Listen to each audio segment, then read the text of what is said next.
Have you ever wondered what you would do to frighten Lazarus after he'd been raised from the dead? What would you do to threaten him? Lazarus, I'm going to kill you. Caligula said, I'm going to kill you. He says, ha ha ha. And he says, stop ha-ha-haing, I'm going to kill you as I'm killing all the Christians. He doubles over in uncontrollable laughter, comes up for air and says, Caligula, haven't you heard? Death is dead. Death is dead.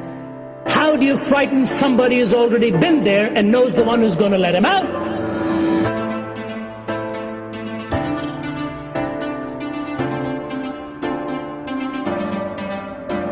But just think of stepping on shore and finding it heaven, of touching a hand and finding it God's hand, of breathing new air and finding it celestial.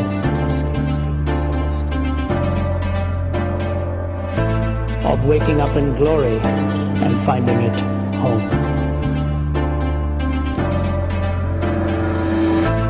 Ladies and gentlemen, your hope and mine in Christ is that one day we will be with God. One day we will be with Him.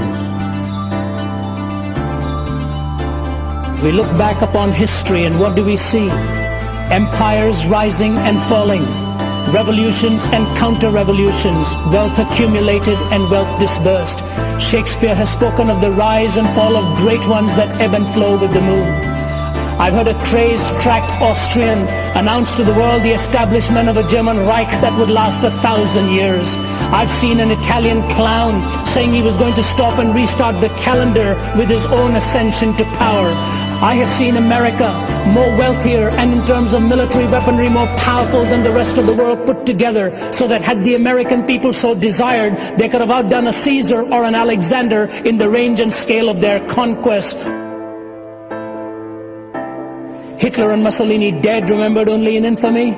Stalin is a forbidden name in the regime he helped found and dominate for some 3 decades. America is haunted by fears of running out of the precious fluids that keeps our motorways roaring and the smog settling.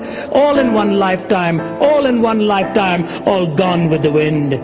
Behind the debris of the fallings of our solemn supermen and imperial diplomatists lies the gigantic figure of one person, because of whom, by whom, in whom, and through whom mankind may still survive, the person of Jesus Christ.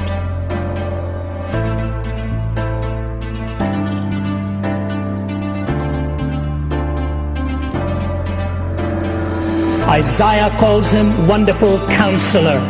Peter looks at him and says, you are the Christ, the Son of the living God. The Apostle Paul, Saul at that time in Acts chapter 9 says, what shall you have me to do, Lord? Thomas raised his hand and touched his side and said, Thee, my Lord and my God, ho kuriosmu, ho theosmu, the Lord of me, the God of me. When Pilate looked at him and said, Art thou the Christ? He says, you have said it. When the priest looked at him and said, Are you the Son of God? He says, you're right in stating that I am the Son of God. And in John chapter 14 he says, in my Father's house are many mansions. If it were not so, I would have told you. I go to prepare a place for you, that where I am you may be also. Lord, where are you going? If we don't know where you're going, how can we find the way? I am the way, I am the truth, I am the life. No man comes unto the Father except through me. Show us the Father, Lord. If you've seen me, you've seen the Father. Philip, have you been with me so long and you don't know that when you've seen me, you've seen the Father? I and my Father are one. And he who believes in me, greater things than these shall he do.